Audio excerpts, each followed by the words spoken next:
Hello, my name is Zane Hoffman, and in this speech I'll be talking about American Sign Language, also known as ASL. Did you know that ASL was referred to as slang, just like any other spoken language? I'll be talking about this more later on, but for now, for those of you who do not know what ASL is, it is a type of language that people who are deaf use to communicate. This language is spoken with the hands and body rather than with the voice. I believe knowing at least a little bit of ASL, the deaf, and their communities can be very useful, as deaf people are everywhere and cannot verbally speak with us. The problem that I'll be talking about is that many people who are deaf cannot interact in the world that we are able to. This is because they cannot hear or speak vocally. Many people do not even know they exist around them or in their communities. We've gotten to a point where deaf people are less and less represented and or known in our society.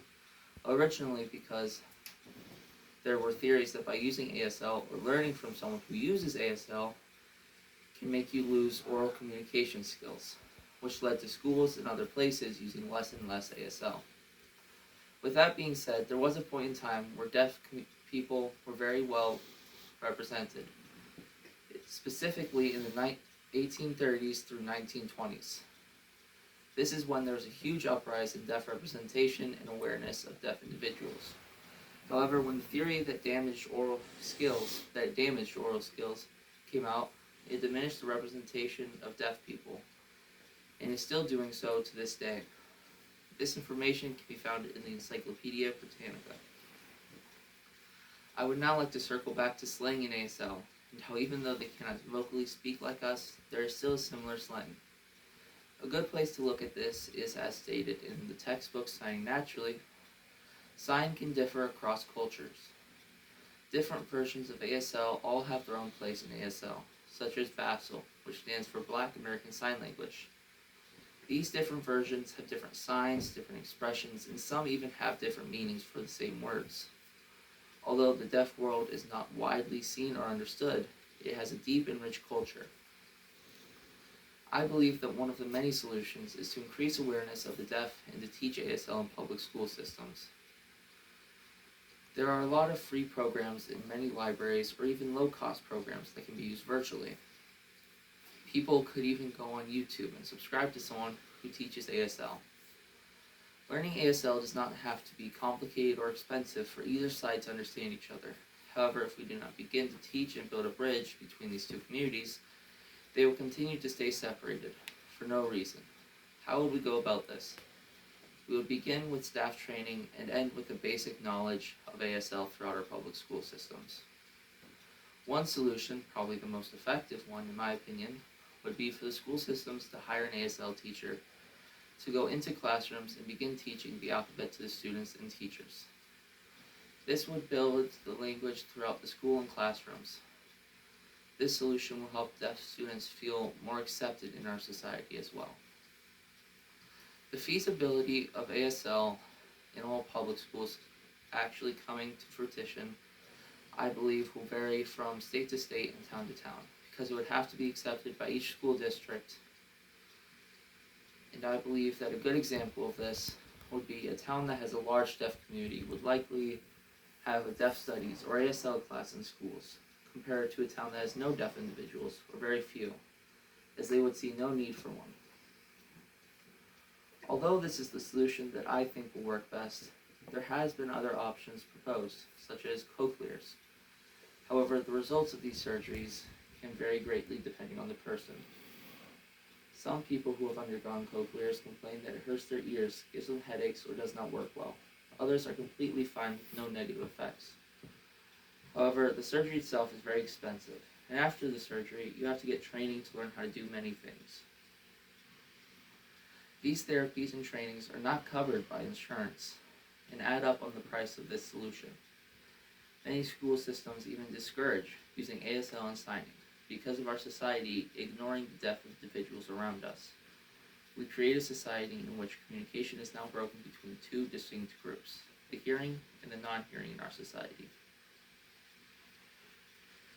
An example of this that I came across recently firsthand was at an amusement park. I went there with my family last month. In front of us in line, there was a deaf woman who had her cell phone notepad open to write things to those around her who didn't know ASL, and for them to input their communication. She asked the attendant at the haunted house to write the directions he was voicing in the notepad. Things such as, do not touch the scare actors, or in case of emergency. The attendant didn't know ASL, and she didn't have an interpreter. However, he refused to read the notepad in which she asked him to type the rules, and kept saying to speak or leave the line. Thankfully, my mother and I were behind her and knew enough ASL to communicate the directions to her, so she would not feel completely left out. There are many instances of things like this happening because society doesn't seem to understand that this problem impacts deaf people often, because they cannot participate in things that we often can because of the barriers. The hearing often do not think about how well they are represented and are able to do things so much easier in this society, such as a cruise or vacationing in many places, as they think of nothing else other than relaxation. However, the deaf have to pay for an interpreter because people can't understand them. Even in school, where everyone has the right to a public education, they have to get an interpreter. That is, if the school even allows the interpreter to be there, because in many instances, school systems didn't allow interpreters to be in the classroom, and deaf students have sued the school because they didn't teach them enough or what they needed to learn before they graduated, because they refused to accommodate to their needs. An article about this would be Nina Totenberg, called Supreme Court Hands Victory to Disabilities, in which Nina did not graduate with the proper education that she needed from the school system because due to the lack of understanding for her needs as a deaf individual. As I conclude this speech, I would like to summarize my points to you by saying that many deaf individuals struggle because they cannot properly communicate to others, whether it is getting a school, going to school, getting a job, ordering coffee, or even asking for a different shirt size.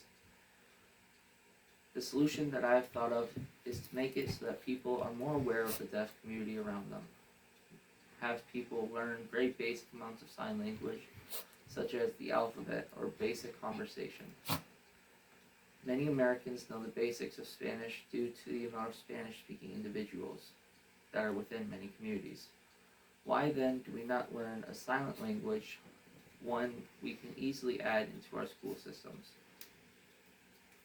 I believe this solution is effective because the other ways to communicate with deaf individuals are limited, include expensive surgeries, or do not consider the feelings of the deaf individuals around us, but the comfort of those in the majority who can hear.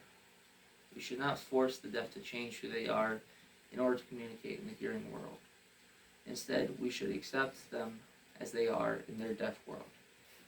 As I wrap this up, I would like to say that I think that it must be rather sad to be so isolated from the world. Isolated all because you can't use your voice to speak or your ears don't register the sound around you. We should learn how to talk and consider what it would really be like to be in a world where we are isolated like that.